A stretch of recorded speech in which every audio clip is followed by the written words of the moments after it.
Hi friends, నేను మీ సన్నిధి, చదువుల సన్నిధి. ఈరోజు మనం ఏపీడిఎస్సి సోషల్ వాళ్ళకి అవసరమైనటువంటి హిస్టరీ ఫస్ట్ లెసన్ అయినటువంటి ఐరోపాలో జాతీయవాదం, ఇది పార్ట్ 1 చూసుకుందామండి. ఇది పెద్ద లెసన్ కాబట్టి 3 పార్ట్స్గా చేశానండి. ఫస్ట్ పార్ట్ అనేది ఈరోజు చూసుకుందామండి. ఈ వీడియో చూశాక వీడియో నచ్చితే ప్లీజ్ లైక్ చేయండి, షేర్ చేయండి, కామెంట్ చేయండి, సబ్స్క్రైబ్ కూడా చేయండి. ఆలస్యం చేయకుండా వెంటనే లెసన్లోకి వెళ్ళిపోదామండి.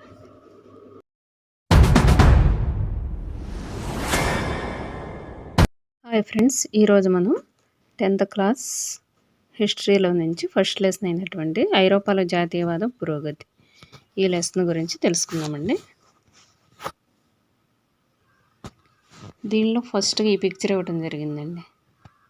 ఇది వచ్చేసి ఫ్రెడరిక్ సోరియు గీశాడండి ఈ చిత్రాన్ని.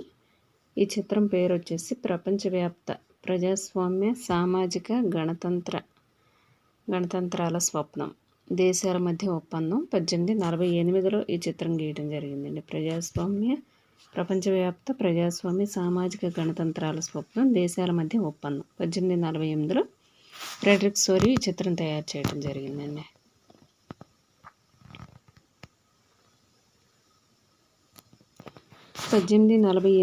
ఫ్రెడరిక్ సోరియు ఏం చేశాడంటే, అది ఫ్రెంచ్ చిత్రకారుడు. ఈయన ఏం చేశాడంటే, తాను ఊహించుకున్నటువంటి ప్రజాస్వామ్య గణతంత్రాలతో కూడుకున్నటువంటి ప్రపంచానికి దృశ్యరూపం ఇచ్చాడండి. దృశ్యరూపం ఇస్తూ 4 చిత్రమాలికలను తయారు చేయడం అనేది జరిగింది 1848లో ఫ్రెడరిక్ సోరియు.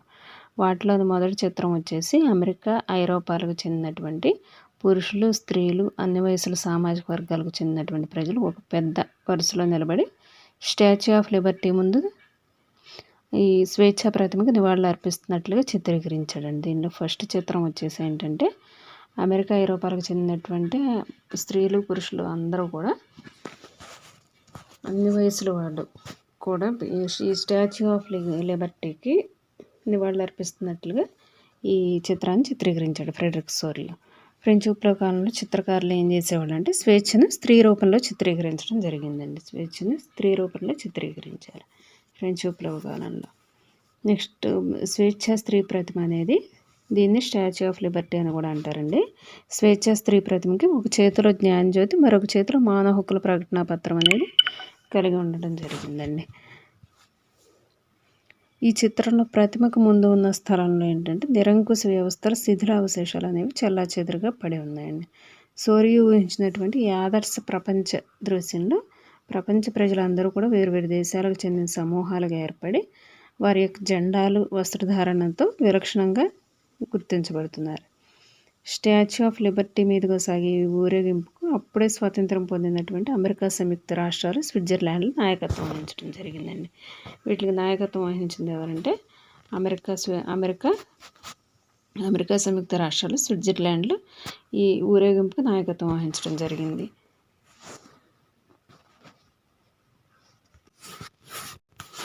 విప్లవాత్మకమైన మూవెన్నెల జెండా ద్వారా గుర్తించబడినటువంటి ఫ్రాన్స్ ప్రజలు ఏం చేశారంటే, విగ్రహం వద్దకు అప్పుడే రావడం జరిగిందండి.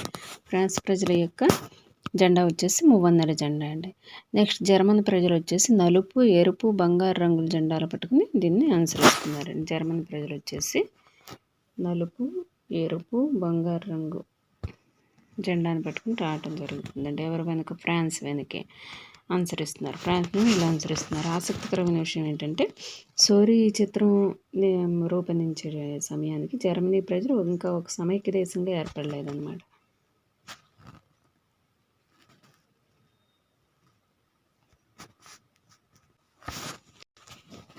అయితే ఈ ఫ్రాన్స్ వారిని అనుసరించేపాటికి అప్పటికి జర్మనీ ప్రజలు ఇంకా ఒక సమైక్య దేశంగా ఏర్పడలేదు. అయితే వీళ్ళందరూ కూడా జర్మనీ భాష మాట్లాడే విభిన్న వర్గాల ప్రజలందరూ కూడా ఇంకా ఒకే రాజ్యం క్రిందకు, ఒకే ఏకీకృత రాజ్యం క్రిందకు ఇంకా రాలేదన్నమాట. అయితే జర్మనీ భాష మాట్లాడేటువంటి విభిన్న వర్గాలు ఒకే ప్రజాస్వామ్యం కింద, ఒకే రాజ్యాంగం క్రిందకు ఏకీకృతం చేయాలనేటువంటి 1848 నాటి ఉదారవాదుల యొక్క ఆశలను ఈ జెండా అనేది వ్యక్తం చేస్తుంది. ఈ నలుపు, ఎరుపు, బంగారు రంగుల జెండా ఏం వ్యక్తం చేస్తుందంటే, 1848 నాటి ఉగ్రవాదుల యొక్క ఆశలను అనేది ఇది వ్యక్తం చేస్తుందండి.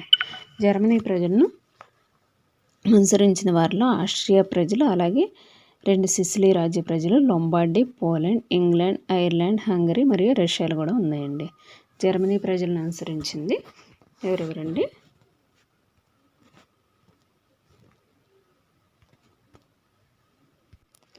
జర్మనీ ప్రజలను అనుసరించింది ఆస్ట్రియా, లొంబార్డీ, పోలాండ్, ఇంగ్లాండ్, 2 సిసిలీ రాజ్య ప్రజలు, అలాగే పోలాండ్, ఇంగ్లాండ్, ఐర్లాండ్, హంగరీ మరియు రష్యాలు. ఇవన్నీ కూడా జర్మనీ ప్రజలను అనుసరించడం జరిగిందండి. అయితే పైన ఉన్నటువంటి స్వర్గం నుంచి కొంతమంది ఇదంతా చూస్తున్నారంటండి. ఎవరంటే వాళ్ళు పైన ఉన్నటువంటి స్వర్గం నుంచి ఇదంతా చూసేది క్రీస్తు, సాధువులు, దేవతలు ఇదంతా కూడా చూడటం జరుగుతుంది. అయితే వివిధ ఈ చిత్రాన్ని దేనికి చిహ్నంగా చిత్రీకరించాడంటే ఫ్రెడరిక్ సోరియు ప్రపంచ దేశాల మధ్య ఉన్నటువంటి సౌభ్రాతృత్వానికి చిహ్నంగా ఈ చిత్రం అనేది గీయటం జరిగిందండి ఫ్రెడరిక్ సోరియు. నెక్స్ట్ సోరియు ఏం చేశాడంటే మానసికంగా క్షీణించినటువంటి వీక్షించినటువంటి చిత్రం వల్ల అనేక అంశాల గురించి ఈ అధ్యాయంలో మనం చర్చించడం అనేది జరుగుతుంది. 19వ శతాబ్దంలో ఏమైందంటే ఐరోపా యొక్క రాజకీయ మానసిక స్థితిలో పెను మార్పులను తీసుకుని వచ్చే శక్తిగా జాతీయవాదం అనేది రూపుదిద్దుకోవడం జరిగిందనమాట. ఈ మార్పుల యొక్క తుది ఫలితంగా ఏం జరిగిందంటే బహుళ జాతీయ రాజవంశీయుల సామ్రాజ్యాల స్థానంలో జాతీయ రాజ్యాలు అనేవి ఏర్పడటం ప్రారంభమైందండి. ఈ మార్పుల తుది ఫలితం ఏంటంటే బహుళ జాతీయ రాజవంశీయుల సామ్రాజ్యాల స్థానంలో జాతీయ రాజ్యాలు అనేది ఏర్పడటం అనేది స్టార్ట్ అయిందండి. నిర్దిష్ట భూభాగంలో ఒక కేంద్రీకృతమైనటువంటి సార్వభౌమాధికారాలు కలిగిన నియంత్రణ వ్యవస్థ అనే ఆధునిక రాజ్య భావనలు కూడా ఈ కాలంలో ఐరోపాలో వృద్ధి చెందుతూ ఉన్నాయి. ఏమేమి ఆధునిక భావనలు అండి? ఒక కేంద్రీకృతమైనటువంటి సార్వభౌమ అధికారాలు కలిగినటువంటి నియంత్రణ కలిగిన వ్యవస్థ. ఈ ఆధునిక రాజ్యభావనలన్నీ కూడా ఈ కాలంలో ఐరోపాలో వృద్ధి చెందుతున్నాయి అన్నమాట. కానీ జాతీయ రాజ్యం అనేది దానిలోని పాలకులే కాకుండా మెజారిటీ ప్రజలు తమకు తాము సమానమైనటువంటి గుర్తింపు, చరిత్ర, వారసత్వం కలవారం అనేటటువంటి భావన ఇవన్నీ కూడా వృద్ధి చెందడం అనేది స్టార్ట్ అయింది ప్రజల్లో. ఈ సారూప్యత అనేది అనాది కాలం నుంచి ఎప్పటి నుంచో అనేది లేదండి. ఇది కేవలం ఎలా ఉద్భవించిందంటే ఈ భావన అనేది ఈ సారూప్యత అనేది అనేక పోరాటాల ద్వారా అలాగే నాయకులు, సాధారణ ప్రజలు అనేక పోరాటాలు, ప్రయత్నాలు చేయటం ద్వారా ఈ సారూప్యత అనేది సాధ్యమైందనమాట. నెక్స్ట్ వచ్చేసి మనకి ఇక్కడ బాక్స్లో కొంత డేటా ఇవ్వడం జరిగిందండి. ఇది ఎర్నెస్ట్ రేనన్ యొక్క జాతి అంటే ఏమిటి అనే ఉపన్యాసం గురించి ఇది ఇవ్వటం జరిగిందండి. ఈ మ్యాటర్ ఇది ఇక్కడ ఏంటంటే ఫ్రెంచ్ తత్వవేత్త అయినటువంటి ఎర్నెస్ట్ రేనన్ 1882లో సోర్బోన్ యూనివర్సిటీలో ఒక ఉపన్యాసంలో ఒక జాతి ఎలా ఏర్పడుతుంది అనే విషయంపై తనకున్నటువంటి అవగాహనను వివరించాడు. ఈ ఎర్నెస్ట్ రేనన్ ఎవరంటే ఫ్రెంచ్ తత్వవేత్త. ఈయన 1882లో ఒక యూనివర్సిటీలో ఒక ఉపన్యాసం అనేది ఇవ్వడం జరిగిందనమాట. ఆ యూనివర్సిటీ పేరు వచ్చేసి సోర్బోన్ యూనివర్సిటీ అనమాట. ఏ విషయంపై ఉపన్యాసం ఇవ్వడం జరిగిందంటే ఒక జాతి ఎలా ఏర్పడుతుంది అనే విషయం మీద ఈయన తనకున్నటువంటి అవగాహనతో ఒక ఉపన్యాసం ఇవ్వటం అనేది జరిగిందనమాట. తర్వాత కాలంలో ఈ ఉపన్యాసం వచ్చేసి జాతి అనగా ఏమి, దీన్ని క్వెస్ట్ సే క్యూన్ నేషన్ అనే శీర్షికతో ఇది ప్రముఖ వ్యాసంగా ప్రచురితమైందండి ఆ కాలంలో. అయితే ఇది ఏ శీర్షికతో ప్రచురితమైందండి? క్వెస్ట్ సే క్యూన్ నేషన్, జాతి అనగా ఏమి. ఈ వ్యాసంలో వచ్చేసి ఈయన ఏం చెప్పాడంటే ఎర్నెస్ట్ రేనన్ ఒకే భాష, ఒకే జాతి, ఉమ్మడి జాతి, మతం, కులం వీటి ఆధారంగా ఒక జాతి అనేది ఏర్పడుతుంది అని ఇతరులు ఎవరైతే అభిప్రాయపడుతున్నారో దాన్ని విమర్శించాడండి ఈయన ఎర్నెస్ట్ రేనన్. దీన్ని విమర్శించాడు అనమాట. ఒకే జాతి, మతం, కులం ఆధారంగా ఒక జాతి అనేది ఏర్పడదు అనే దాని గురించి ఎర్నెస్ట్ రేనన్ చెప్పడం జరిగిందండి. అసలు ఒక జాతి ఎలా ఏర్పడుతుందంటే అది సుదీర్ఘకాలం పాటు కొనసాగినటువంటి ప్రయత్నాలు, త్యాగం, అంకిత భావముల ఫలితమే ఒక జాతి అని ఎర్నెస్ట్ రేనన్ చెబుతున్నాడండి ఈ ఉపన్యాసం ద్వారా. అలాగే జాతీయ భావన అనేది ఒక ఘనమైనటువంటి గొప్ప గతం. దీని గొప్ప వ్యక్తులు, వైభవం అనే సామాజిక పెట్టుబడి ఆధారంగా ఈ జాతీయ భావన అనేది నిర్మితమవుతుంది. గొప్ప వ్యక్తులు, వైభవం అనే సామాజిక పెట్టుబడి ఆధారంగా ఈ జాతీయ భావం అనేది నిర్మితం అవుతుందండి. ఉమ్మడి గత వైభవాలు కలిగి ఉండటం, ప్రస్తుత కాలంలో ఉమ్మడి సంకల్పం కలిగి ఉండటం, కలిసిమెలిసి గొప్ప కార్యాలు చేసి ఉండటం, మరింతగా కార్యక్రమాలు చేయాలనుకోవటం ఇవన్నీ కూడా ఒక దేశ ప్రజలకు తప్పనిసరిగా ఉండాల్సిన లక్షణాలండి.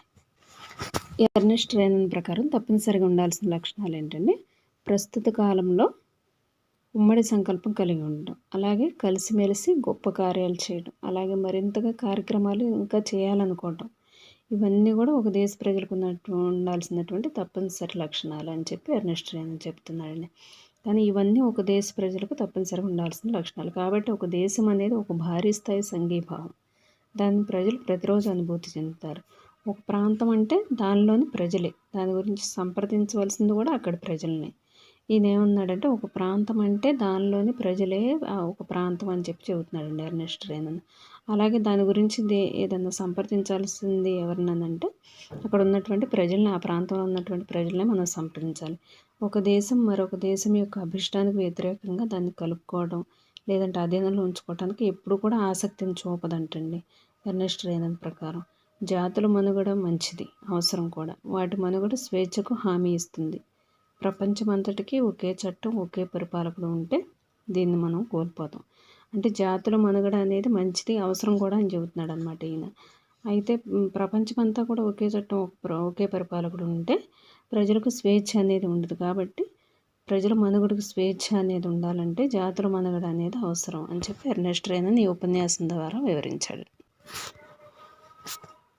నెక్స్ట్ ప్లెబిసైట్ గురించి చూసుకున్నాం. ప్లెబిసైట్ అంటే ప్రజాభిప్రాయ సేకరణ. ఈ ప్రజాభిప్రాయ సేకరణ అంటే ఏంటంటే ఒక ప్రాంతంలోని ప్రజలు ఏదైనా ఒక ప్రతిపాదనను ఆమోదించడానికి లేదా తిరస్కరించడానికి ప్రత్యక్షంగా ఓటు వేయడాన్ని ప్లెబిసైట్ అంటారండి.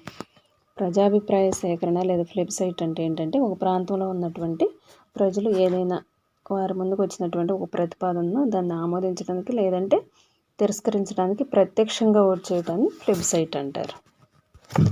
మనం ఈ చిత్రంలో ఫ్రెడరిక్ సోరీ చిత్రంలో చూసుకుంటే ఇక్కడ చూద్దామండి. ఈ విగ్రహం వచ్చేసి స్వేచ్ఛా విగ్రహం అండి, స్టాచ్యూ ఆఫ్ లిబర్టీ. దీని ముందు ఈ ఐరోపా ప్రజలందరూ కూడా ఇట్లా నిలబడి ఉన్నారు, ఊరేగింపుగా వస్తున్నారు వీళ్ళందరూ కూడా. నెక్స్ట్ వచ్చేసి ఇది ఫస్ట్గా దీనికి నాయకత్వం వహించేది అమెరికా, స్విట్జర్లాండ్లు అండి. నెక్స్ట్ వచ్చేసి వీటి వెనక ఫ్రాన్స్,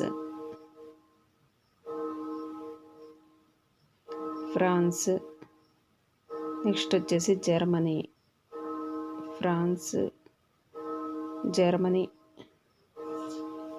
ఇంకా వీటిలో వెనుకున్నటువంటి Austria, Sicily, Lombardy, Poland, Ireland, England, ఇంకా హంగరీ మరియు రష్యాలు వీటి వెనక ఇవన్నీ కూడా ఉండటం జరిగిందండి. నెక్స్ట్ వచ్చేసి ఈ విగ్రహం ముందు వచ్చేసి ఇక్కడ ఇదంతా శిథిలావశేషాలు పడి ఉందండి. నిరంకుశ వ్యవస్థల యొక్క శిథిలావశేషాలు ఇవన్నీ కూడా విగ్రహం ముందు చెల్లాచెదురుగా పడి ఉన్నాయి అన్నమాట ఇవన్నీ కూడా. నెక్స్ట్ ఇక్కడ పైన చూసుకుంటే వీళ్ళు వచ్చేసి క్రీస్తు, సాధువులు, దేవతలండి. పైనుంచి ఇదంతా చూస్తున్నారు అన్నమాట. వీళ్ళందరూ దేవతలు, క్రీస్తు, సాధువులు వీళ్ళందరూ కూడా పైనుంచి ఈ దృశ్యం అంతా కూడా చూడటం జరుగుతుందండి. Frederick sorry. ఇంకే లెసన్లో నెక్స్ట్ టాపిక్ వచ్చేసి ఫ్రెంచ్ విప్లవం, రాజ్యభావన అండి. ఈ టాపిక్ చూసుకుంటే 1789 నాటి ఫ్రెంచ్ విప్లవం ద్వారా మొదటిసారిగా స్పష్టమైనటువంటి జాతీయ భావన అనేది వ్యక్తమైందండి. అంతవరకు కూడా జాతీయ భావన అనేది కరెక్ట్గా స్పష్టంగా అనేది లేదన్నమాట అప్పుడు ఐరోపాలో. ఈ 1789 ఫ్రెంచ్ విప్లవం ద్వారా మొదటిసారిగా స్పష్టమైనటువంటి జాతీయ భావన అనేది వ్యక్తమైంది. 1789 నాటికి ఫ్రాన్స్ అనేది ఒక నిరంకుశ రాజరిక చక్రవర్తి పాలనలో సంపూర్ణమైనటువంటి ఒక ప్రాదేశిక రాజ్యంగా ఉండేదండి. 1789 నాటికి ఫ్రాన్స్ ఎవరి పాలనలో ఉందండి? ఒక చక్రవర్తి పాలనలో, నిరంకుశ చక్రవర్తి పాలనలో సంపూర్ణమైనటువంటి ఒక ప్రాదేశిక రాజ్యంగా ఉందండి. ఫ్రెంచ్ విప్లవం ద్వారా సంభవించినటువంటి రాజ్యాంగపరమైన మార్పులు చక్రవర్తి నుండి ఫ్రెంచ్ పౌర సమూహానికి సార్వభౌమాధికారం బదిలీ అయ్యేందుకు దారితీసింది. ఈ ఫ్రెంచ్ విప్లవం ద్వారా జరిగినటువంటి కొన్ని మార్పులు ఉన్నాయి కదండి, అవి ఏంటంటే రాజకీయపరమైనవి అలాగే రాజ్యాంగపరమైన మార్పులు అన్నమాట.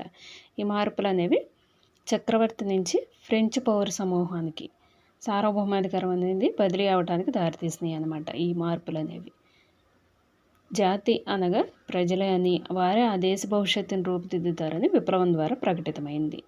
ఈ ఈ విప్లవం ద్వారా, ఫ్రెంచ్ విప్లవం ద్వారా ఏం తెలిసిందంటే జాతి అంటే కేవలం ప్రజలే అని, అలాగే ఆ ప్రజలే ఈ దేశ భవిష్యత్తును కూడా రూపుదిద్దుతారని ఈ విప్లవం ద్వారా జనాలకి ప్రకటితం అవ్వటం జరిగిందండి. ఫ్రెంచ్ ప్రజల మధ్య సామూహిక గుర్తింపు భావనను కలిగించడం ద్వారా ఫ్రెంచ్ విప్లవకారులు మొదటి నుంచే అనేక పద్ధతులు అనేవి ఆచరించారనమాట. ఈ ఫ్రెంచ్ విప్లవకారులు ఏం చేశారంటే ఫ్రెంచ్ ప్రజల మధ్య ఉన్నటువంటి సామూహిక గుర్తింపు అంటే మేమంతా ఒకటే, మా జాతి, మా కులం, మా మతం అంతా ఒకటే అనే భావనను, సామూహికంగా గుర్తింపు భావనను కలిగించడం కోసం ఫ్రెంచ్ విప్లవకారులు అనేక పద్ధతులను ఆచరించారండి. దీనిలో వచ్చేసి లాపట్రీ అంటే పితృభూమి అని అర్థం అండి. లాపట్రీ పితృభూమి అని అర్థం అండి లాపట్రీ అంటే. నెక్స్ట్ లేస్ సిటోయన్ అంటే పౌరులు. లాపట్రీ లేస్ సిటోయన్ ఇవి అనే భావనలు ఒక రాజ్యాంగం ద్వారా పొందినటువంటి సమానమైన హక్కులను అనుభవించేటటువంటి ఐక్య సమాజం అనే భావనను బలపరిచినాయి అంటండి. ఏ భావనలు? లాపట్రీ, లేస్ సిటోయన్ అనే భావనలు. లాపట్రీ అంటే పితృభూమి, లేస్ సిటోయన్ అంటే పౌరులు అండి. ఈ రెండు భావనలు కూడా ఒక రాజ్యాంగం ద్వారా పొందినటువంటి సమానమైన హక్కులను అనుభవించేటటువంటి ఐక్య సమాజం అనే భావనను బలపరిచాయండి ఈ రెండు కూడా. నెక్స్ట్ వచ్చేసి పూర్వపు రాజరిక జెండా స్థానంలో నూతన 3 రంగుల జెండాను ఎంపిక చేశారండి. నూతన 3 రంగుల జెండాను ఎంపిక చేయటం జరిగిందండి. పూర్వపు రాజరికపు జెండా స్థానంలో 3 రంగుల జెండాను ఎంపిక చేయటం అనేది జరిగింది. చైతన్యవంతులైన పౌరులచే ఎన్నుకోబడినటువంటి ఎస్టేట్ జనరల్కు జాతీయ అసెంబ్లీగా పేరు మార్చారు. ఎస్టేట్ జనరల్ని పేరు మార్చారండి. జాతీయ అసెంబ్లీ అంటే నేషనల్ అసెంబ్లీగా పేరు మార్చారనమాట.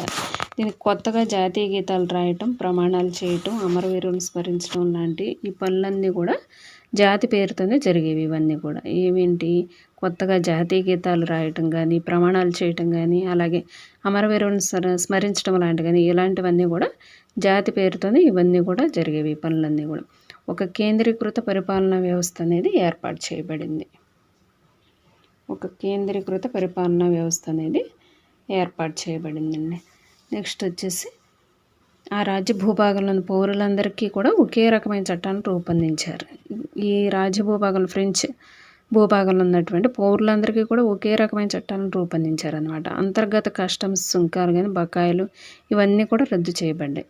అంతర్గత కస్టమ్స్, బకాయిలు ఇవన్నీ కూడా రద్దు చేయబడినాయి అన్నమాట. ఒకే రకమైన చట్టాలను రూపొందించడం జరిగిందండి. అంతర్గత కస్టమ్స్, సుంకాలు, బకాయిలు ఇవన్నీ కూడా రద్దు చేయబడ్డాయి. అలాగే తూనికలు, కొలతలకు సంబంధించినటువంటి ఏకీకృతమైన న్యాయ వ్యవస్థను అమలు చేశారు వీళ్ళు. ప్రాంతీయ మాండలికాలను ప్రోత్సహించకుండా ప్యారిస్లో ప్రజలు మాట్లాడటానికి, రాయడానికి వినియోగించేటటువంటి ఫ్రెంచ్ భాషను వీళ్ళు ప్రోత్సహించారండి. అందువల్ల ఇది దేశం యొక్క సాధారణ భాషగా మారింది ఫ్రెంచ్ భాష అనేది. ప్రాంతీయ మాండలికాలను ప్రోత్సహించకుండా ఫ్రెంచ్ భాషను ప్రోత్సహించారు. ఇది ఎక్కడ మాట్లాడతారంటే ప్యారిస్లో ప్రజలు మాట్లాడతారు అన్నమాట. ఇదే ఆ తర్వాత ఫ్రాన్స్ దేశం యొక్క సాధారణ భాషగా మారింది.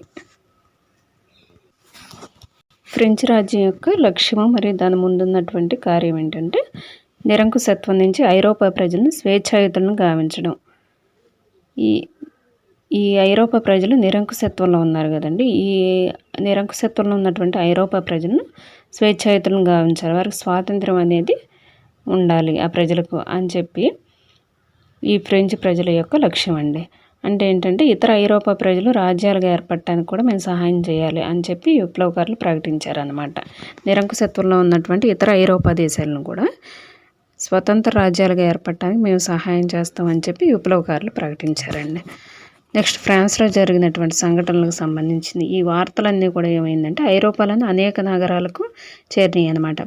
దాంతో అక్కడ ఉన్నటువంటి విద్యార్థులు, అలాగే విద్యావంతులైనటువంటి మధ్యతరగతి వారండి, విద్యార్థులు మరియు విద్యావంతులైనటువంటి మధ్యతరగతి వారు వీళ్ళు ఏం చేశారంటే జాకోబిన్ క్లబ్లను ఏర్పాటు చేయడం స్టార్ట్ చేశారండి. జాకోబిన్ క్లబ్లు మనం 9th క్లాస్లో చూస్తామండి. ఎవరు జాకోబిన్ క్లబ్లను ఏర్పాటు చేసేది ఎవరు? రాబిస్పియర్ అండి. రాబిస్పియర్ జాకోబిన్ క్లబ్లను ఏర్పాటు చేసినట్లు మనం 9th క్లాస్లో చదువుతామండి. అలాంటి జాకోబిన్ క్లబ్లను విద్యార్థులు విద్యావంతులైనటువంటి మధ్యతరగతి వారు ఏం చేశారంటే ఐరోపాలోని అనేక ఇతర దేశాల్లో కూడా ఈ జాకోబిన్ క్లబ్లు అనేది స్టార్ట్ చేశారనమాట.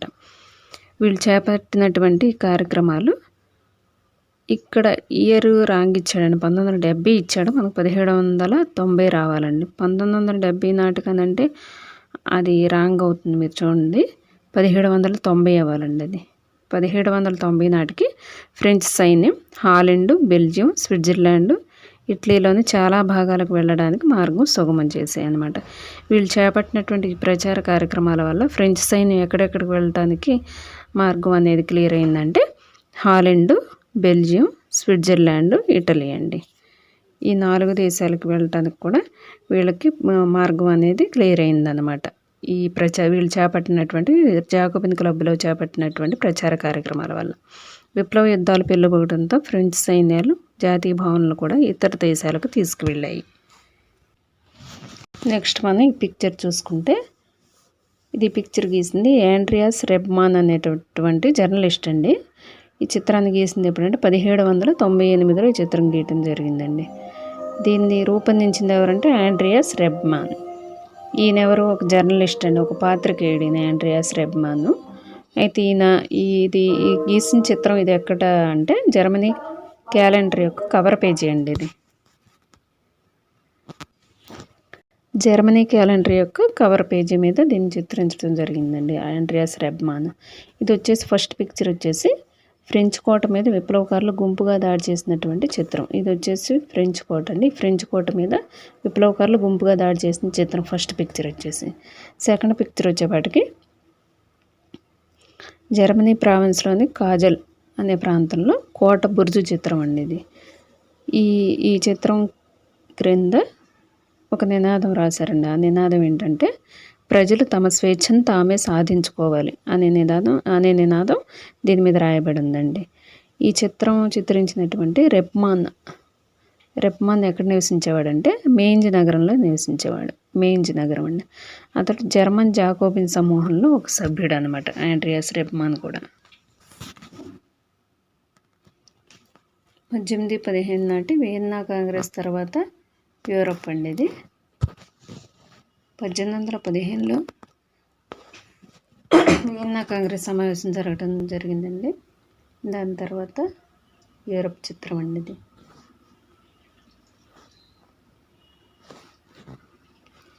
నెక్స్ట్ వచ్చేసి నెపోలియన్ తాను అప్పటికే ఫ్రాన్స్లో ప్రవేశపెట్టినట్టు సంస్కరణను చాలా వరకు తన నియంత్రణలోనికి వచ్చిన భూభాగాల్లో అమలు చేయడం స్టార్ట్ చేశాడండి నెపోలియన్ ఏం చేశాడంటే ఫ్రాన్స్లో చాలా సంస్కరణలు ప్రవేశపెట్టడం జరిగిందండి. ఈ సంస్కరణలన్నీ కూడా కేవలం ఫ్రాన్స్లోనే కాకుండా వేరు దేశాలకు చెందినటువంటి భూభాగం తన రాజ్యంలో కలుపుకున్నాడు కదండి. ఆ భూభాగాల్లో కూడా ఈ సంస్కరణలు అనేవి స్టార్ట్ చేశాడండి. తను మరలా నియంతగా మారడం ద్వారా నెపోలియన్ ఏం చేశాడంటే ఫ్రాన్స్లో ప్రజాస్వామ్యాన్ని నిస్సందేహంగా ధ్వంసం చేశాడు. కానీ వ్యవస్థను అర్థవంతంగా సమర్థవంతంగా తయారు చేయడం కోసం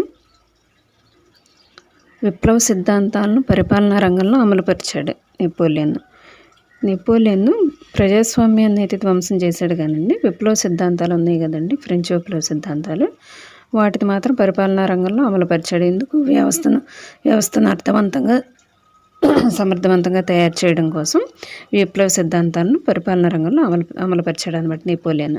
నెక్స్ట్ 1804 సివిల్ కోడ్గా పిలువబడే నెపోలియన్ కోడ్ ద్వారా వ్యక్తికి పుట్టుక ఆధారంగా వచ్చే అదనపు సౌకర్యాలు అనేవి తొలగించబడ్డాయి. నెపోలియన్ 1804లో నెపోలియన్ కోడ్, దీన్ని సివిల్ కోడ్ అంటారండి, దీన్ని ప్రకటించడం జరిగింది నెపోలియన్. దీని ద్వారా ఏంటంటే నెపోలియన్ కోడ్ ద్వారా వ్యక్తికి పుట్టుక ఆధారంగా వచ్చేటటువంటి అదనపు సౌకర్యాలన్నీ కూడా తొలగించబడినాయండి. చట్టం ముందు అందరూ సమానంగా పరిగణించబడ్డారు. అలాగే ఆస్తి హక్కుకు హామీ ఇవ్వబడింది. ఈ చట్టం అనేది నెపోలియన్ కోడ్ ద్వారా ఏమైందంటే ఫ్రెంచ్ నియంత్రణలోని ఇతర ప్రాంతాలకు కూడా దీన్ని వర్తింపచేశాడనమాట Napoleon. Dutch republic, Switzerland, Italy, Germany ఇట్లా తన పరిపాలనా విభాగాలన్నింటినీ కూడా సరళతరం చేశాడు నెపోలియన్. అలాగే భూస్వామ్య వ్యవస్థను రద్దు చేశాడు. బానిసత్వాన్ని నిర్మూలించి రైతులను భూస్వాముల బకాయిల నుంచి విముక్తులను చేశాడనమాట. బానిసత్వాన్ని నిర్మూలించాడు, భూస్వామ్య వ్యవస్థను రద్దు చేశాడు. అలాగే పట్టణాల్లో కూడా ఏం చేశాడంటే సిటీస్లో సంఘాలపై ఉన్నటువంటి నియంత్రణలు కూడా తొలగించబడినాయి అన్నమాట. రవాణా సమాచార వ్యవస్థలు ఇవన్నీ కూడా మెరుగుపడ్డాయి నెపోలియన్ టైంలో. అలాగే రైతులు, కళాకారులు, శ్రామికులు, కొత్త వ్యాపారులు వీళ్ళందరూ కూడా తమకు కొత్తగా లభించినటువంటి స్వాతంత్ర్యాన్ని అనుభవించారండి. వీళ్ళు ఎవరు? రైతులు, కళాకారులు, శ్రామికులు, ఈ వ్యాపారులు వీళ్ళందరూ కూడా వారికి కొత్తగా లభించినటువంటి స్వాతంత్ర్యాన్ని అనుభవించారనమాట. అలాగే ఉమ్మడి చట్టాలు, ప్రామాణీకరించబడినటువంటి తూనికలు, కొలతలు, జాతీయ ఉమ్మడి కరెన్సీ, సరుకులు, పెట్టుబడులను ఓ ప్రాంతం నుంచి మరో ప్రాంతానికి తరలించడానికి అలాగే మార్పిడి చేయడానికి వీలు కల్పిస్తాయని చెప్పి వ్యాపారస్తులు అలాగే చిన్న తరహా ఉత్పత్తిదారులు కూడా వీళ్ళందరూ కూడా తెలుసుకోవటం అనేది ప్రారంభించారనమాట. నెపోలియన్ ఇన్ని చేసినప్పటికీ కూడా ఫ్రెంచ్ వారికి ఏమైందంటే వారి ఆక్రమిత ప్రాంతాల్లో ప్రజల నుంచి మిశ్రమ స్పందన అనేది వచ్చిందండి. ఎందుకనేది ఇప్పుడు మనం తెలుసుకుందామండి. Holland, Switzerland, Brussels, Mainz, Milan, Warsaw ఇలాంటి నగరాల్లో ఏం జరిగిందంటే మొదట్లో ఫ్రెంచ్ సైన్యాలను స్వేచ్ఛాదూతలుగా స్వాగతించారు. ఇప్పుడు నెపోలియన్ భూస్వామ్య వ్యవస్థ రద్దు చేయడం, బానిసత్వాన్ని రద్దు చేయటం, అలాగే తూనికలు, కొలతలు వీటన్నిటిలో కూడా ప్రామాణీకరించడం, ఉమ్మడి చట్టాలు, జాతీయ ఉమ్మడి కరెన్సీ ఇవన్నీ ప్రవేశపెట్టినప్పుడు అలాగే ఫ్రెంచ్ సైన్యాలు తమ దేశాల్లోకి వచ్చినప్పుడు వీళ్ళందరినీ కూడా స్వేచ్ఛాదూతలుగా స్వాగతించారండి. ఇదే మిగిలిన దేశాలందరూ Holland, Switzerland, Brussels, Mainz, Milan, Warsaw లాంటి దేశాల్లో నగరాల్లో వాళ్ళందరూ కూడా ఫ్రెంచ్ సైన్యాలను మొదట్లో స్వేచ్ఛాదూతలుగా స్వాగతించారు.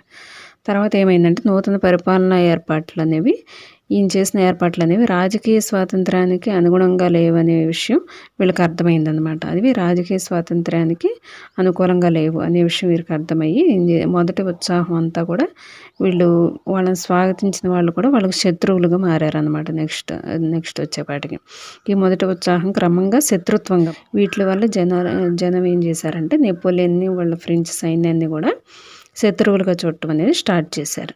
ఏం చేయటం వల్ల నెపోలియన్ పన్నులు అనేవి బాగా పెంచడం జరిగిందండి. అలాగే సెన్సార్ విధానాలు అనేవి అంటే పత్రికా స్వేచ్ఛ లేకుండా సెన్సార్ విధానాలు అనేవి సెన్సార్ అనేది ప్రవేశపెట్టాడండి.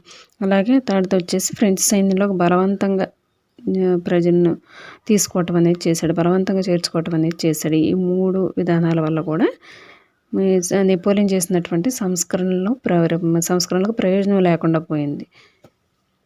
జనం ఇతని సైన్యాన్ని శత్రువులుగానే చూశారనమాట. ఫస్ట్లో స్వేచ్ఛాదూతలుగా స్వాగతించినప్పటికీ తర్వాత శత్రువులుగా భావించారనమాట వీళ్ళని. నెక్స్ట్ ఇక్కడ వచ్చేసి ఈ పిక్చర్ వచ్చేసి ఇది నెపోలియన్ అండి. నెపోలియన్ని ఎట్లా చిత్రీకరించారంటే ఇక్కడ రెయిన్లాండ్కు చెందిన ఒక వార్తాహరుడు లీప్జిగ్ నుంచి తన ఇంటికి వెళ్ళే మార్గంలో అన్నీ పోగొట్టుకున్నాడు. ఈ పేరుతో ఈ చిత్రాన్ని చిత్రించడం అనేది జరిగిందండి. ఈయన 1813లో నెపోలియన్ లీప్జిగ్ యుద్ధంలో ఓడిపోవటం జరిగింది. తిరిగి ఫ్రాన్స్కి వెళ్ళేటప్పుడు నెపోలియన్ ఒక పోస్ట్ మ్యాన్గా చిత్రీకరించారనమాట. ఇక్కడ వెనక నుంచి ఇట్లా ఉత్తరాలన్నీ పడిపోతున్నాయి కదండి. ఇవేంటంటే తన భూభాగం నుంచి ఒక్కొక్కటి భూభాగాన్ని కోల్పోతున్నట్టుగా, తన రాజ్యం నుంచి ఒక్కో భూభాగాన్ని కోల్పోతున్నట్టుగా, ఆ ఉత్తరాన్ని ఒక్కోదాన్ని పడిపోతున్నట్టుగా ఇట్లా చిత్రకారులు చిత్రీకరించడం అనేది జరిగిందండి. ప్రతి ఉత్తరం పైన కూడా అతను పోగొట్టుకున్నటువంటి ప్రాంతాల పేర్లు ఉన్నాయండి వీటి మీద. ఇది రెయిన్లాండ్కు చెందిన ఒక వార్తాహరుడు లీప్జిగ్ నుంచి తన ఇంటికి వెళ్ళే మార్గంలో అన్నీ పోగొట్టుకున్నాడు. ఈ పేరుతో దీన్ని చిత్రించడం జరిగిందండి. లీప్జిగ్ యుద్ధం వచ్చేసి 1813లో జరిగిందండి. నెక్స్ట్ ఈ పిక్చర్ చూసుకుంటే ఇది జర్మనీలోని వైబ్రుకెన్లో స్వేచ్ఛా వృక్షం నాటుతున్నటువంటి దృశ్యం అండి. ఇది వచ్చేసి స్వేచ్ఛా వృక్షం అండి. ఇది స్వేచ్ఛా వృక్షం అండి. స్వేచ్ఛా వృక్షాన్ని నాటుతున్నటువంటి దృశ్యం అండి. దీన్ని గీసింది ఎవరంటే జర్మన్ చిత్రకారుడు అయినటువంటి కార్ల్ కాస్పర్ ఫ్రిట్జ్ అండి. ఈ చిత్రాన్ని గీసింది కార్ల్ కాస్పర్ ఫ్రిట్జ్, జర్మన్ చిత్రకారుడు అనమాట. అయితే దీనిలో ఫ్రెంచ్ సైన్యాలు వైబ్రుకెన్ నగరాన్ని ఆక్రమించడం అనే విషయం గురించి తెలుపుతుందండి. ఫ్రెంచ్ సైన్యాలు వచ్చేసి దాని గురించి తెలిపేది ఈ పిక్చర్ అండి. అలాగే ఈ చిత్రంలో వచ్చేసి నీలం, తెలుపు, ఎరుపు రంగు దుస్తులు, ఒకే రకమైన దుస్తులు ధరించి ఉన్నారండి. వీళ్ళందరూ కూడా నీలం, తెలుపు, ఎరుపు ఒకే రకమైన దుస్తులు ధరించినటువంటి ఈ ఫ్రెంచ్ సైనికులందరూ కూడా వీళ్ళందరూ కూడా అణచివేతదారులుగా చూపబడ్డారు దీనిలో. అలాగే వీళ్ళు ఒకవైపు ఏం చేస్తున్నారంటే ఒక రైతు నుంచి బండిని బలవంతంగా లాక్కుంటున్నారు. ఇది వచ్చేసి ఎడమ వైపు అండి. ఒక రైతు నుంచి బండిని బలవంతంగా లాక్కుంటున్నారు వీళ్ళు. నెక్స్ట్ వచ్చేసి కొంతమంది ఏం చేస్తున్నారంటే యువతులను వేధిస్తున్నారు. అలాగే మరొక రైతును మోకాళ్ళ మీద నిలబెట్టారు. ఇంకో రైతును వచ్చేసి మోకాళ్ళ మీద నిలబెట్టారు వీళ్ళు. స్వేచ్ఛ వృక్షానికి బిగించున్నటువంటి ఫలకంలో ఉన్న విషయాన్ని తర్జమా చేయగా, ఈ స్వేచ్ఛా వృక్షం మీద ఇక్కడ ఫలకం ఉంది కదండి. ఈ ఫలకం మీద కొన్ని మాటలు అనేవి రాయబడి ఉన్నాయండి. అదేంటంటే, మా నుంచి స్వాతంత్రం సమానత్వములను లాక్కోండి, మీరు మానవ జాతికి ఆదర్శం అని రాసిందండి. దీని మీద ఏం రాసిందండి? మా నుంచి స్వాతంత్రం సమానత్వములను లాక్కోండి, మీరు మానవ జాతికి ఆదర్శం అనేది ఈ ఫలకం మీద రాయబడి ఉందండి. ఫ్రెంచ్ వారు తాము ప్రవేశించిన ప్రాంతాల్లో రాజరికాన్ని వ్యతిరేకించి స్వేచ్ఛా ప్రదాతలుగా చెప్పుకోవడానికి, రాజరికాన్ని వ్యతిరేకించినట్లుగా అలాగే స్వేచ్ఛా ప్రదాతలుగా వీళ్ళు చెప్పుకోవటానికి ఇది ఒక వ్యంగ్యంతో కూడినటువంటి ఇది ఒక సూచిక అండి, ఈ స్వేచ్ఛా వృక్షం అనేది. దీన్ని గీసింది ఎవరండి? కార్ల్ కాస్పర్ ఫ్రిట్జ్ అండి, జర్మనీలోని వైబ్రూకెన్లో.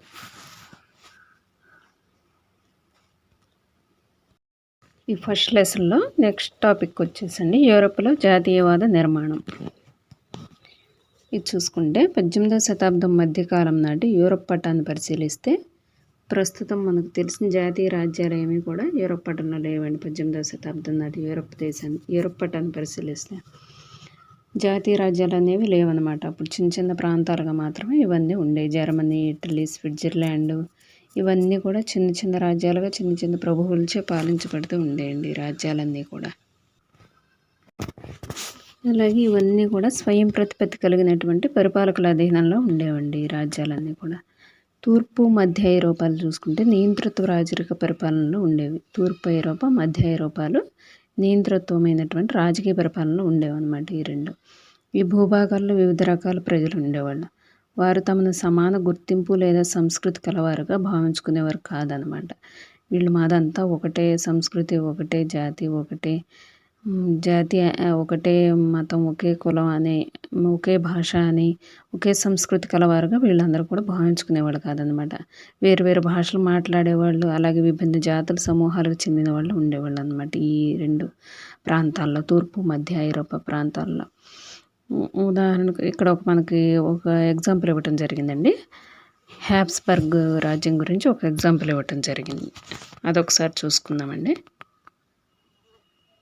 ఆస్ట్రియా హంగరీలను పరిపాలించినటువంటి హ్యాబ్స్బర్గ్ రాజ్యం అనేది విభిన్న ప్రాంతాలు అలాగే విభిన్న ప్రజల కృత్రిమ కలయికతో అనేది ఈ హ్యాబ్స్బర్గ్ రాజ్యం అనేది ఏర్పడిందండి.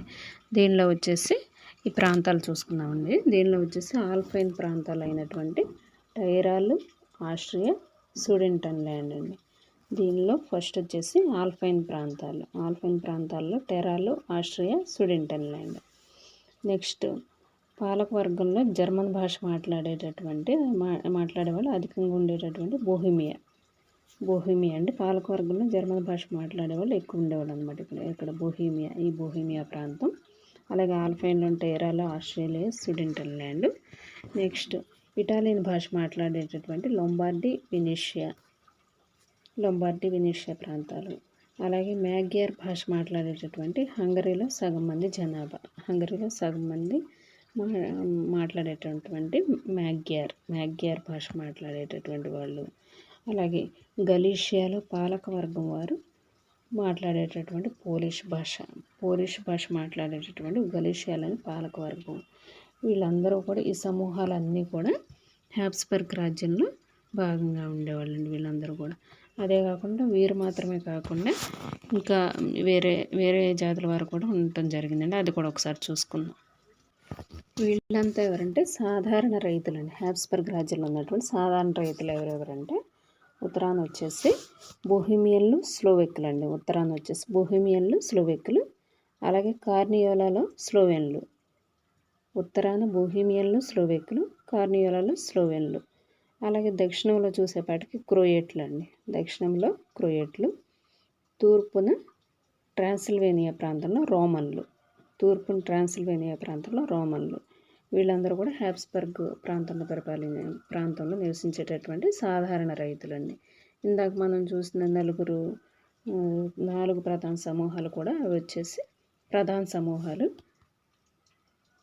ఇవి వచ్చేసి సాధారణ రైతులండి. స్లోవేకులు, స్లోవేనియన్లు, బొహేమియన్లు, రోమన్లు, క్రొయేట్లు వీళ్ళేమో సాధారణ రైతులు.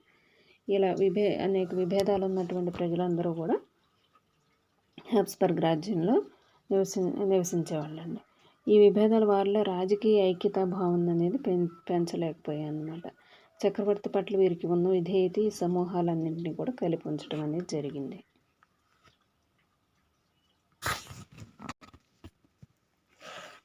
నెక్స్ట్ దీనిలోనే యూరోప్లో జాతీయవాద నిర్మాణంలోనే నెక్స్ట్ టాపిక్ ఏంటంటే పాలక వర్గం, క్రొత్త మధ్యతరగతి వర్గం అండి.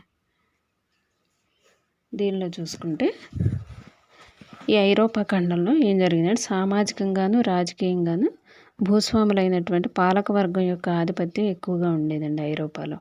సామాజికంగా రాజకీయంగా భూస్వాములైనటువంటి పాలకవర్గం యొక్క ఆధిపత్యం ఎక్కువగా ఉండేది. అయితే వేరు వేరు విభాగాలకు చెందినటువంటి ఈ తరగతికి చెందిన సభ్యులందరినీ ఒకే రకమైన జీవన విధానాలు అనేవి ఐకమత్యంగా ఉంచాయి. వీళ్ళందరూ వేరువేరు విభాగాలకు చెందిన వాళ్ళు అయినా కానీ వీళ్ళందరినీ ఐకమత్యంగా ఉంచేది ఏంటంటే ఒకే రకమైనటువంటి జీవన విధానాలు అనేవి ఐకమత్యంగా ఉంచాయి అన్నమాట. వీరికి గ్రామీణ ప్రాంతాల్లో ఎస్టేట్లు అలాగే పట్టణాల్లో వచ్చేపాటికి ఇళ్ళు కూడా ఉండేవన్నమాట వీళ్ళకి, ఈ భూస్వాములైనటువంటి పాలక వర్గానికి. దౌత్య విషయాల్లోనూ ఉన్నత సమాజంలోనూ వీరు ఫ్రెంచ్ భాషలో సంభాషించేవాళ్ళు. వీళ్ళు దౌత్య విషయాల్లో అలాగే ఉన్నత సమాజాల్లో వీళ్ళు ఫ్రెంచ్ భాషలో మాట్లాడటం జరిగేదండి. అలాగే వీరి కుటుంబాలు వివాహ బంధాల ద్వారా కలిసి ఉండేవాళ్ళు అనమాట వీళ్ళ కుటుంబాలు అనేవి. కానీ ఈ శక్తివంతమైనటువంటి పాలకవర్గం సంఖ్యాపరంగా చాలా చిన్న సమూహంగా ఉండేది అనమాట. జనాభాలో ఎక్కువ భాగం ఎవరంటే రైతులు ఎక్కువగా ఉన్నారండి. వీళ్ళు వచ్చేసి పాలకవర్గం వచ్చేసి సంఖ్యాపరంగా చాలా చిన్న సమూహంగా ఉండేవాళ్ళు, తక్కువ మంది ఉండేవాళ్ళు అనమాట. పడమటి వైపు వచ్చేసి పశ్చిమం వైపున ఎక్కువ భాగం భూమిని కౌలుదారులు, చిన్న యజమానులు సాగు చేసేవాళ్ళు అంట. పశ్చిమం వైపున భూమిని ఎక్కువగా కౌలుదారులు, చిన్న యజమానులు సాగు చేసేవాళ్ళని. నెక్స్ట్ తూర్పు మధ్య యూరోప్లో చూసుకుంటే విశాలమైన ఎస్టేట్లు అలాగే బాన్సలచే సాగు చేయించేవాళ్ళు. భూ యాజమాన్య పద్ధతి ఉండేదండి దీనిలో. తూర్పు మధ్య యూరోపాలో చూసుకుంటే ఇక్కడ వచ్చేసి భూ యాజమాన్య పద్ధతి అండి. ఇక్కడ విశాలమైన ఎస్టేట్లు ఉండే అలాగే వీటిని సాగు చేసేది వీటిని బాన్సల చేత సాగు చేయించేవాళ్ళం అనమాట. భూ యాజమాన్య పద్ధతి అనేది అమల్లో ఉండేది తూర్పు మధ్య యూరోప్లో. అదే పశ్చిమ యూరోప్లో చూసుకుంటే కౌలుదారులు, చిన్న యజమానులు కలిపి భూమిని సాగు చేసేవాళ్ళు అనమాట. నెక్స్ట్ వచ్చేసి పశ్చిమ మధ్య యూరోప్ భాగాల్లో జరిగినటువంటి పారిశ్రామిక ఉత్పత్తుల పెరుగుదల అనేది వాటి వ్యాపారం వలన పట్టణాలు అనేవి వృద్ధి చెందడం జరిగిందన్నమాట. పశ్చిమ మధ్య యూరోప్ యొక్క భాగాల్లో జరిగినటువంటి పారిశ్రామిక ఉత్పత్తుల పెరుగుదల అనేది వాటి వ్యాపారం వలన కూడా పట్టణాల అభివృద్ధి అనేది జరిగిందనమాట ఇక్కడ. అలాగే మార్కెట్ కొరకు ఉత్పత్తి ఆధారంగా మనుగడ సాగించేటటువంటి వర్తకుల తరగతి కూడా ఇక్కడ ఆవిర్భవించడం అనేది జరిగిందండి. ఇక్కడ ఆవిర్భవించిన తరగతి వచ్చేసి వర్తకుల మధ్య తరగతి. ఇది దేని ఆధారంగా మనుగడ సాగిస్తున్నారంటే వీళ్ళు మార్కెట్ కొరకు ఉత్పత్తి ఆధారంగా మనుగడ సాగిస్తున్నారు అనమాట వర్తకుల తరగతి అనేవాళ్ళు. నెక్స్ట్ వచ్చేసి ఇంగ్లాండ్లో పారిశ్రామికీకరణ అనేది 18వ శతాబ్దం ద్వితీయార్థంలో ప్రారంభమైందండి. అంటే సుమారుగా వచ్చేసి 1750 ఆ కాలంలో ఇంగ్లాండ్లో పారిశ్రామికీకరణ అనేది స్టార్ట్ అవ్వడం జరిగింది 18వ శతాబ్దం ద్వితీయార్థంలో. కానీ ఫ్రాన్సు, జర్మను రాజ్యభాగాల్లో మాత్రం 19వ శతాబ్దంలోనే పారిశ్రామికీకరణ అనేది స్టార్ట్ అయిందండి. అంటే 1800 ఆ టైంలో స్టార్ట్ అయింది ఫ్రాన్స్, జర్మన్లో. ముందుగా పారిశ్రామికీకరణ అయిన దేశం అయితే ఇంగ్లాండ్. నెక్స్ట్ ఈ ఫ్రాన్స్, జర్మనీ వచ్చేపాటికి 19వ శతాబ్దంలో. ఆ సందర్భంలో ఆ సమయంలో ఏమైందంటే కొత్త సామాజిక సమూహాలు అనేవి ఏర్పడినాయి అన్నమాట పారిశ్రామికీకరణ టైంలో. అవి వచ్చేసి ఒకటి వచ్చేసి శ్రామిక వర్గ జనాభా, రెండోది మధ్యతరగతి వాళ్ళు అనమాట. శ్రామిక వర్గ జనాభా మరియు మధ్యతరగతి చూసుకుంటే మధ్యతరగతిలో పారిశ్రామికవేత్తలు, వ్యాపారులు, వృత్తి నిపుణులు, చేతి వృత్తుల వారు ఇట్లా అనేక మంది వస్తారండి మధ్యతరగతి కింద. ఇట్లా శ్రామిక వర్గ జనాభా, మధ్యతరగతి వాళ్ళు ఈ రెండు కూడా కొత్త సామాజిక సమూహాలు అనేవి ఏర్పడ్డాయి పారిశ్రామికీకరణ టైంలో. మధ్య తూర్పు యూరోప్లో 19వ శతాబ్దం చివరి వరకు కూడా ఈ సమూహాలు అనేవి తక్కువ సంఖ్యలోనే ఉండేవండి. నెక్స్ట్ పాలకుల విశేషాధికారాలు అనేవి రద్దు చేయడంతో విద్యావంతులైనటువంటి ఉదారవాద మధ్యతరగతి చెందిన వారిలో జాతీయ సమైక్యతా భావనలు అనేవి ప్రాచుర్యం పొందాయి. ఉదార జాతీయవాద నిర్మాణంలో సెకండ్ టాపిక్ వచ్చేసి ఉదార జాతీయవాదం దేనికి సంకేతం. ఇది సెకండ్ టాపిక్ అండి. దీనిలో చూసుకుంటే 19వ శతాబ్దం ఆరంభం నాటి యూరోప్లోని జాతీయ సమైక్యతా భావాలు ఉదారవాద భావజాలంతో బాగా ముడిపడి ఉన్నాయండి. 19వ శతాబ్దం స్టార్టింగ్లో ఉదారవాద భావజాలంతో బాగా ముడిపడి ఉన్నాయి జాతీయ సమైక్యతా భావాలు అనేవి. ఉదారవాదం అనే పదం, ఉదారవాదాన్ని ఇంగ్లీష్లో లిబరలిజం అంటారండి. ఈ లిబరలిజం అనే వర్డ్ లిబర్ అనే లాటిన్ వర్డ్ నుంచి రావటం జరిగిందండి. లిబర్ అంటే స్వేచ్ఛ అని అర్థం. లిబరలిజం అనే ఇంగ్లీష్ పదం లిబర్ అనే లాటిన్ వర్డ్ నుంచి రావటం జరిగింది. లిబర్ అనగా అర్థం వచ్చేసి స్వేచ్ఛ అని అర్థం అండి. క్రొత్తగా ఏర్పడినటువంటి మధ్యతరగతి వారి దృష్టిలో ఉదారవాదం అంటే ఏంటంటే వ్యక్తి స్వేచ్ఛ మరియు చట్టం ముందు అందరూ సమానమే. క్రొత్తగా ఏర్పడినటువంటి మధ్యతరగతి వారి దృష్టిలో ఉదారవాదం అంటే ఏంటంటే వ్యక్తి స్వేచ్ఛ అలాగే చట్టం ముందు అందరూ సమానమే అనేది ఇటు సంకేతం అనమాట. రాజకీయంగా ప్రజలు అంగీకరించిన ప్రభుత్వం అనే భావనకి ఇది ప్రాధాన్యతనిచ్చింది అనమాట. ఉదారవాదం అనేది ప్రజలు అంగీకరించిన ప్రభుత్వం. ఫ్రెంచ్ విప్లవ కాలం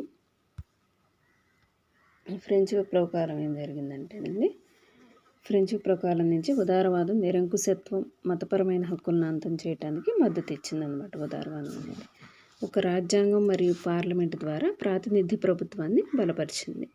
19వ శతాబ్దపు ఉదారవాదులు ఏం చేశారంటే ప్రైవేట్ ఆస్తుల సంరక్షణకు ప్రాధాన్యత ఇచ్చారండి. వీళ్ళు 19వ శతాబ్దంలోని ఉదారవాదులు ప్రైవేట్ ఆస్తుల సంరక్షణకు ప్రాధాన్యత ఇచ్చారు వీళ్ళు. కానీ చట్టపరమైన సమానత్వం సార్వత్రిక ఓటు హక్కు విషయంలో మాత్రం వీళ్ళు మద్దతు ఇవ్వలేదండి.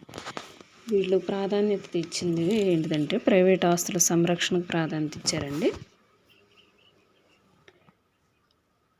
కానీ చట్టపరమైన సమానత్వం సార్వత్రిక ఓటు హక్కుకు వీళ్ళు మద్దతు ఇవ్వలేదన్నమాట. ఉదారవాద ప్రజాస్వామ్యం యొక్క తొలి రాజకీయ ప్రయోగానికి చిహ్నంగా భావించబడేటటువంటి విప్లవ భావాలతో కూడిన ఫ్రాన్స్లో కూడా ఏంటంటే ఓటు హక్కు, ఎన్నికయ్యే హక్కు కేవలం ఆస్తి హక్కు కలిగిన పురుషులకు మాత్రమే ఇవ్వబడిందండి. ఫస్ట్ ఉదారవాద ప్రజాస్వామ్యం అనేది ఫ్రాన్స్లో ఏర్పడింది కదండి. ఫ్రెంచ్ విప్లవ ప్రభావంతో ఫ్రాన్స్లో ఏర్పడినా కానీ అది అక్కడ ఫ్రాన్స్లో కూడా ఏం జరిగిందంటే ఓటు హక్కు అనేది కేవలం ఆస్తి హక్కు కలిగినటువంటి పురుషులకు మాత్రమే ఇవ్వటం జరిగింది. అందరు పురుషులకు కానీ స్త్రీలకు కానీ ఇవ్వటం జరగలేదండి. ఆస్తి లేని పురుషులు మరియు మహిళలు అందరికీ కూడా రాజకీయ హక్కులు అనేవి నిరాకరించబడ్డాయి. ఫ్రాన్స్లో కూడా జాకోబిన్ పరిపాలనలో కొంతకాలం మాత్రమే వయోజనులైనటువంటి పురుషులందరికీ కూడా ఓటు హక్కు అనేది ఇవ్వటం జరిగిందండి జాకోబిన్ టైంలో. కానీ నెపోలియన్ కోడ్ వచ్చేపాటికి పరిమిత ఓటు హక్కు అనేది మళ్ళీ తిరిగి రావటం అనేది జరిగింది. ఈయన ఏమన్నాడంటే మహిళలందరినీ కూడా మైనర్లుగా పరిగణించాడండి. నెపోలియన్ కోడ్ ద్వారా మహిళలందరినీ మైనర్లుగా పరిగణించి మహిళలు తండ్రులు మరియు భర్తల అధీనంలో ఉండాలని చెప్పి ఈ నెపోలియన్ కోడ్ పరిగణించిందండి. 19వ శతాబ్దం అంతా మరియు 20వ శతాబ్దం మొదటి భాగంలో కూడా మహిళలు, ఆస్తులేని పురుషులు సమాన రాజకీయ హక్కుల కోసం డిమాండ్ చేస్తూ అనేక ఉద్యమాలు నిర్వహించారండి వీళ్ళు. మహిళలు, ఆస్తులేని పురుషులు కూడా 19వ శతాబ్దం అలాగే 20వ శతాబ్దం మొదటి భాగంలో కూడా. ఆర్థిక రంగంలో ఉదారవాదం మార్కెట్ల స్వేచ్ఛకు, వస్తువులు, పెట్టుబడుల తరలింపుల విషయంలో రాజ్యం యొక్క నియంత్రణ రద్దు చేయడానికి సంకేతంగా నిలిచింది ఉదారవాదం అనేది. 19వ శతాబ్దంలో ఆవిర్భవిస్తున్న మధ్యతరగతి వారిలో ఇది బలమైన డిమాండ్గా ఉండేదన్నమాట. రాజ్యం యొక్క నియంత్రణ రద్దు చేయడం అనేది మధ్యతరగతి వారిలో బలమైన డిమాండ్గా ఉండేది. 19వ శతాబ్దం ప్రథమార్థంలో చూసుకుంటే జర్మన్ మాట్లాడే ప్రాంతాలను మనం ఒక ఎగ్జాంపుల్గా తీసుకుందామండి. 19వ శతాబ్దపు ప్రథమార్థంలో అంటే 1801 ఆ టైంలో అన్నమాట. నెపోలియన్ పరిపాలనా విధానాల కారణంగా లెక్కలేని చిన్న రాష్ట్రాలు కలిసి 39 రాష్ట్రాల సమాఖ్యగా ఏర్పాటైందండి నెపోలియన్ టైంలో. జర్మన్ మాట్లాడే ప్రాంతాలను మనం ఒక ఉదాహరణగా తీసుకుంటే నెపోలియన్ టైంలో ఏమైందంటే కొన్ని లెక్కలైన చిన్న చిన్న రాష్ట్రాలు కలిసి 39 రాష్ట్రాల జర్మన్ సమాఖ్య అనేది ఏర్పాటు చేయడం జరిగిందండి. వీటిలోని ప్రతి రాష్ట్రానికి కూడా సొంత కరెన్సీ, తూనికలు, కొలతలు ఇవన్నీ కూడా ప్రతి రాష్ట్రానికి వేరువేరుగా ఉండేవి అన్నమాట. ఈ 39 రాష్ట్రాల్లో కూడా 1833లో హ్యాంబర్గ్ నుండి న్యూరంబర్గ్కు సరుకులు తీసుకెళ్లాలంటే సరుకులు విక్రయించుకోవడానికి ప్రయాణం చేసేటటువంటి ఒక వర్తకుడు ఏంటంటే 11 కస్టమ్స్ అడ్డంకులను అధిగమించాలంటండి. 1833లో హ్యాంబర్గ్ నుండి న్యూరంబర్గ్కు సరుకులు తీసుకెళ్లాలంటే ఒక వర్తకుడు ఎన్ని చోట్ల ఆగాలని 11 చోట్ల కస్టమ్స్ సుంకాలు అనేవి కట్టాలంటండి. ఒక్కొక్క చోట వచ్చేపాటికి 5% కస్టమ్స్ పన్ను చెల్లించాలి. ఒక్కో కస్టమ్స్ దగ్గర 5% పన్ను చెల్లించాలన్నమాట. ఇలా వచ్చేపాటికి 11 చోట్ల 11 55% కస్టమ్స్ పన్ను చెల్లించాల్సి వచ్చేదండి. ఈ సరుకుల యొక్క తూకం కొలతల ఆధారంగా కస్టమ్స్ పన్ను అనేది విధించబడేది అనమాట. సరుకు యొక్క తూకం ఈ కొలతల ఆధారంగా ఒక్కొక్క ప్రాంతంలో ఒక్కో రకమైన తూనికలు కొలతలు పద్ధతి ఉండటం వల్ల ఇదేమైంది అంటే పన్ను అనేది లెక్కించడానికి ఎక్కువ టైం పట్టేసేది అనమాట. దానివల్ల కాలయాపన జరిగేది, ఎక్కువ టైం పట్టేసి. దీనికి ఎగ్జాంపుల్గా ఈ బట్టలు కొలిచేటటువంటి ప్రమాణమైనటువంటి ఎల్లే అనేది ఒక్కొక్క ప్రాంతంలో ఒక్కొక్క పొడవుగా ఉండేదన్నమాట. ఇది వచ్చేసి ఎల్లే పొడవు ఒక్కొక్క ప్రాంతంలో చూసుకుంటే న్యూరంబర్గ్లో వచ్చేసి 65.6 సెంటీమీటర్లు ఉండేదండి. మెయిన్జ్లో 55.1 సెంటీమీటరు, ఫ్రాంక్ఫర్ట్లో 54.7 సెంటీమీటర్లు, ఫ్రీబర్గ్లో 53.5 సెంటీమీటర్లుగా ఉండేదండి. ఎల్లే యొక్క కొలత వచ్చేసి న్యూరంబర్గ్లో 65.6 సెంటీమీటర్లు, మెయిన్జ్లో 55.1 సెంటీమీటర్, ఫ్రాంక్ఫర్ట్లో 54.7 సెంటీమీటర్లు, ఫ్రీబర్గ్లో వచ్చేసి 53.5 సెంటీమీటర్లుగా ఉండేదండి. ఇలాంటి పరిస్థితులు ఏంటంటే ఇవి ఆర్థిక లావాదేవీలకు అలాగే వృద్ధి చెందడానికి ఆర్థిక వృద్ధికి కూడా అడ్డంకిగా ఉండేవి అన్నమాట. ఇవన్నీ వేరు కొలతలు వేరు తూనికలు ఇట్లా ఉండటం వల్ల ఆర్థిక వృద్ధికి ఆర్థిక లావాదేవీలకు కూడా ఈ వాణిజ్య వర్గాలు అనేవి వాణిజ్య వర్గాలకు అడ్డంకిగా ఉండేదన్నమాట ఇది. అయితే ప్రజలు మూలధన రవాణాను అవరోధాలు లేకుండా అనుమతించేటటువంటి ఏకీకృత ఆర్థిక భూభాగాన్ని ఏర్పాటు చేయాలని వీళ్ళు వాదించారనమాట. అయితే 1834లో ఏమైందంటే ప్రష్యా చొరవతో ఒక కస్టమ్స్ యూనియన్ అనేది ఏర్పడిందండి. ఇప్పుడు 1834లో ప్రష్యా చొరవతో ఒక కస్టమ్స్ యూనియన్ అనేది ఏర్పడింది. ఈ యూనియన్ పేరు వచ్చేసి జోల్వెరిన్ అండి. జోల్వెరిన్ అని కస్టమ్స్ యూనియన్ ఏర్పడింది అనమాట. చాలా జర్మన్ రాష్ట్రాలు వచ్చేసి దీనిలో చేరాయండి జోల్వెరిన్లో. ఈ యూనియన్ అనేది పన్నుల యొక్క అవరోధాలను అనేది రద్దు చేసింది అనమాట. 30కి పైగా ఉన్నటువంటి కరెన్సీలను 39 రాష్ట్రాలు ఉన్నాయి కదండి, వాటిలో ఉన్నటువంటి కరెన్సీల సంఖ్యను 2కు తగ్గించిందండి. 30కి పైగా ఉన్న కరెన్సీలు 2కు తగ్గించింది జోల్వెరిన్. అలాగే రైల్వే వ్యవస్థను ఏర్పాటు చేసి రవాణాను మరింతగా పెంచిందండి. రైల్వే వ్యవస్థను ఏర్పాటు చేసి రవాణాను మరింతగా పెంచిందనమాట. ఇది వచ్చేసి జోల్వెరిన్ చేపట్టిన కార్యక్రమాలు ఏంటంటే ఫస్ట్ వచ్చేసి పన్నుల అవరోధాలను రద్దు చేసింది. నెక్స్ట్ సెకండ్ది 30కి పైగా ఉన్న కరెన్సీల సంఖ్యను 2కు తగ్గించింది. అలాగే థర్డ్ వర్క్ వచ్చేసి రైల్వే వ్యవస్థను ఏర్పాటు చేసి రవాణాను మరింతగా పెంచిందన్నమాట. దీనివల్ల ఆర్థిక ప్రయోజనం అనేది పెరిగి జాతీయ ఐక్యతను సాధించేటందుకు ప్రయత్నం అనేది జరిగిందండి. దీని ద్వారా ఆర్థిక జాతీయవాదం అనేటటువంటి ఈ ఊపు ఆ కాలంలో పెరుగుతున్నటువంటి విస్తృతమైన జాతీయవాద భావాలను బలోపేతం చేసింది. యూరోప్లో జాతీయవాద నిర్మాణం, దీనిలో థర్డ్ టాపిక్ వచ్చేసి 1815 తర్వాత కొత్త సాంప్రదాయవాదం. ఇది థర్డ్ టాపిక్ అండి. దీనిలో చూసుకుంటే 1815లో నెపోలియన్ అవటం తర్వాత యూరోపియన్ ప్రభుత్వాలు సాంప్రదాయ భావంతో ప్రభావితమయ్యాయి అన్నమాట.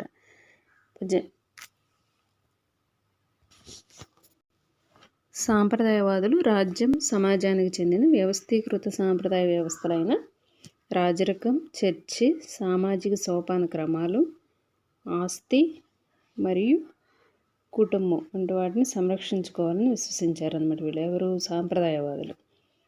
మీకు ఈ వీడియో నచ్చితే లైక్ చేయండి, షేర్ చేయండి, సబ్స్క్రైబ్ చేయండి. Thank you.